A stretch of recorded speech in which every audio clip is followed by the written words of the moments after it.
is that she's going to play her butt off, man. She's going to compete. Nobody's going to go walking in for a layup. And so I don't oppose the hard foul. But I also don't think that she intentionally went for the net.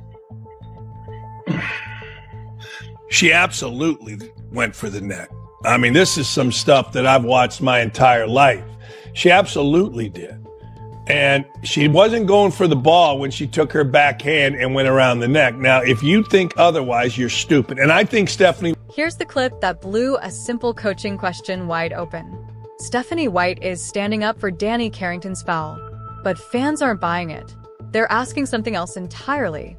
Why does Indiana's head coach sound more focused on defending the other team than backing her own player? Whether it's the Caitlin technical or the hard foul the other night, what have you as a coach and this team learned about limiting distractions and just focusing on ball this season? Yeah, I mean, look, we're not going to ever minimize it. Nothing that any one of us does is ever going to be we're going to please everyone all the time. I hope that the biggest thing that we learn is how to be responsive instead of reactive.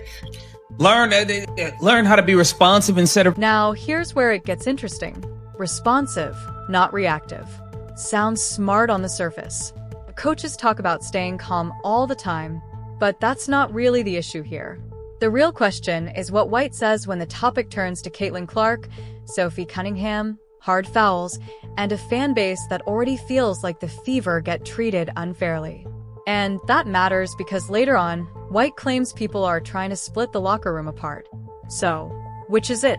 Is the criticism actually causing that division, or is her own messaging fueling it? In situations, I think it's really easy, and especially for young people or for those who aren't in it every day, to react to everything that happens.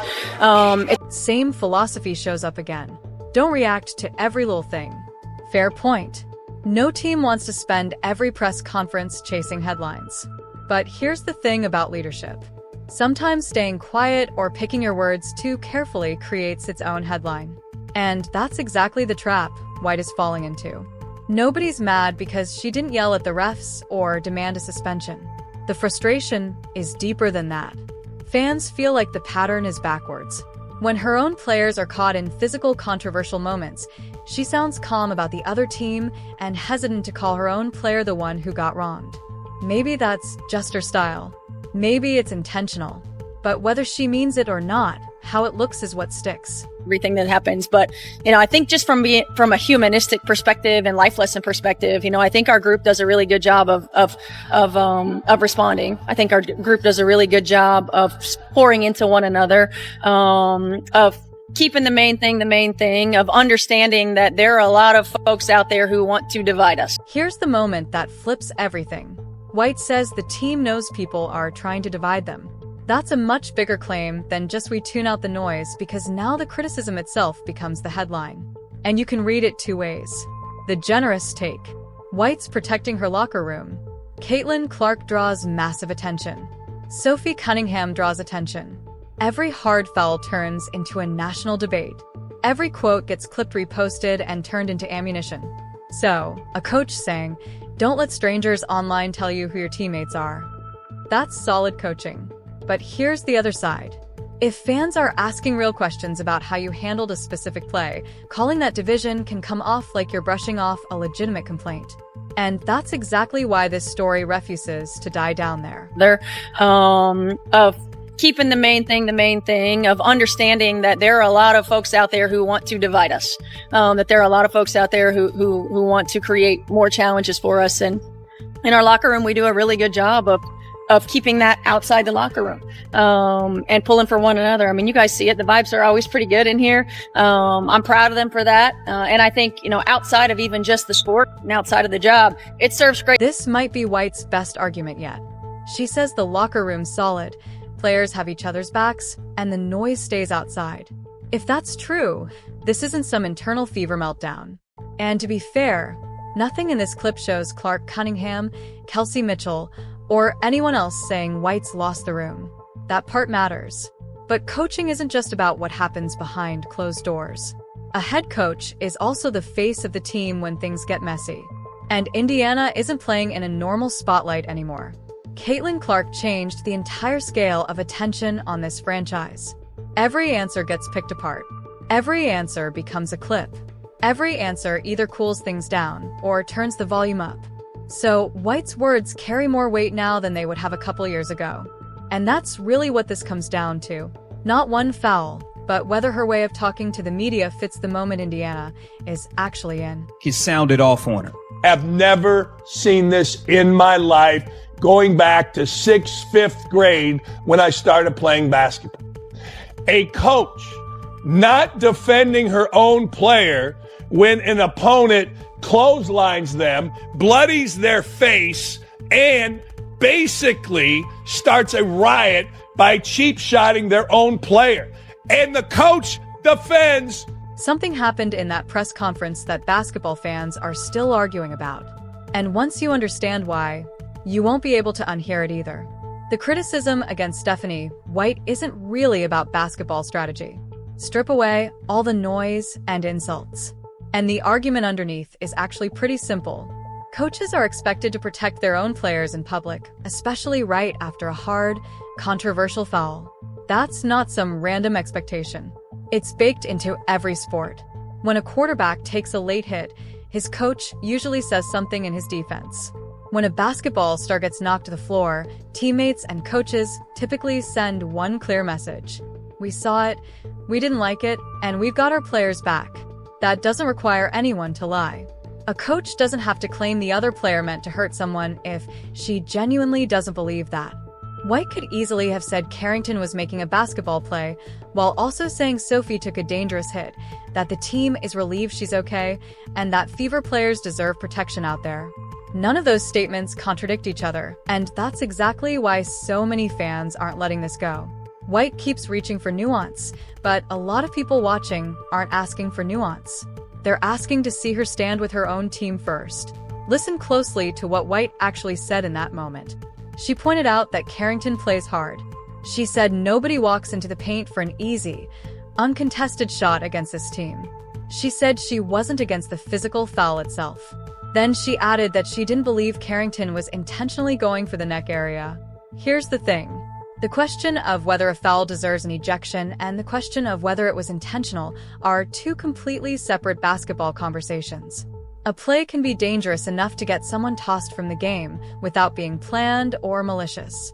That's actually the strongest defense anyone has made for White, and it shouldn't get thrown out just because people don't like how it sounds.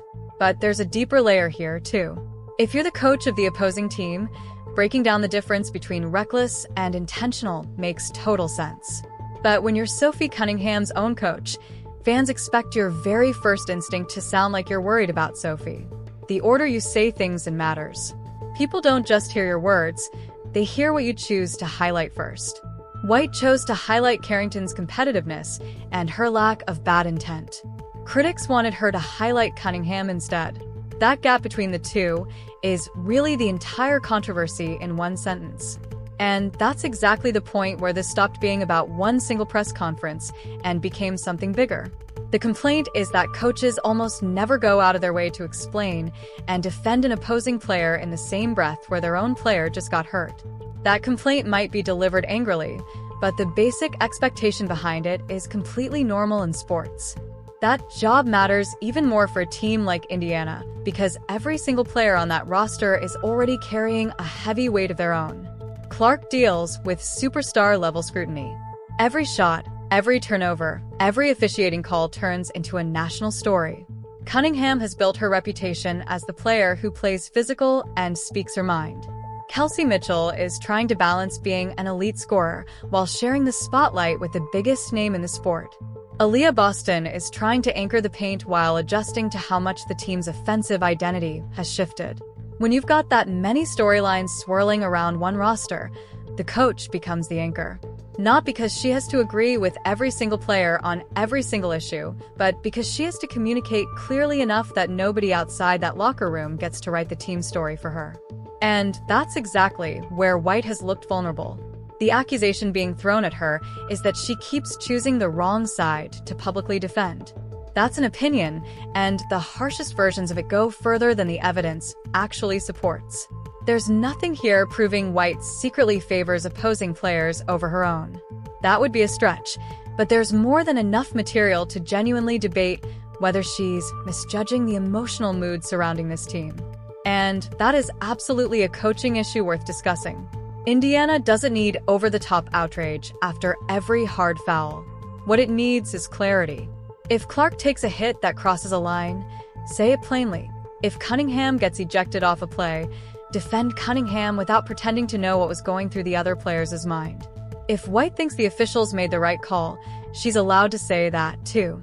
The real mistake is turning every single answer into a philosophy lecture when fans are asking one simple question. Coach, are you standing with your players in this moment? That doesn't mean blind loyalty, no matter what. It means loyalty that's impossible to miss. Those two things are very different. That frustration people are feeling makes sense once you look at the environment surrounding this franchise right now. The Fever have gone from a rebuilding project to one of the most watched teams in all of American sports. The arenas are louder. The ratings conversations are louder. The debates over officiating are louder. Every opponent knows a game against Indiana gets amplified across the internet. Every player knows a collision involving Clark can become a national headline within minutes. That reality makes media handling a real part of the job. Now, whether coaches like it or not, some coaches hate that side of the role. They just want basketball to be basketball. But once a team reaches this level of visibility, there's no going back to smaller, quieter scrutiny. White can't control how every single sentence she says gets picked apart and reinterpreted. What she can control is whether her message is clear. And that's exactly why responsive instead of reactive sounds like solid advice for players, but isn't quite enough coming from the person leading the whole organization. Being responsive doesn't mean dodging every uncomfortable moment. Sometimes it means setting a clear boundary instead. A coach can say she doesn't believe the opponent meant harm while still saying that level of contact was unacceptable. A coach can say her players know she's got their back. A coach can say the team is moving forward without pretending nothing happened. Those statements are calm. They're not explosive or dramatic, but they still send the right message to the locker room. There's also an interesting contrast worth pointing out here. Caitlin Clark usually tries to keep every story focused purely on basketball.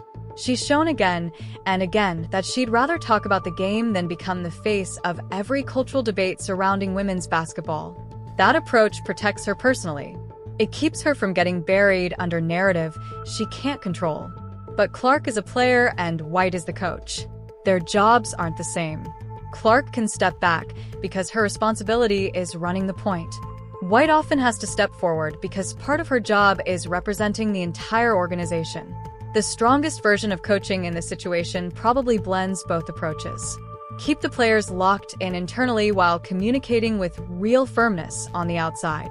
And here's what the Fever can't afford to ignore. Even if White genuinely believes this criticism is overblown or manufactured, it's going to keep coming back until her messaging actually changes. Because fans aren't grading her private intentions, they're grading how her public leadership sounds. So, should Stephanie White lose her job strictly over these comments? No. A decision that big should never come down to one quote or one press conference. You have to judge the basketball, too. Is the roster organized? Are the rotations getting the most out of this talent? Are the young players developing? Does the offense hold up when the pressure is highest? Is the defense actually improving? Can she manage timeouts, matchups, and late-game situations at a championship level? Those are the real questions that should decide whether she's the right coach going forward. But public leadership is still part of that bigger picture. And the timing makes it more important than ever because Indiana isn't building toward relevance anymore. The relevance has already arrived.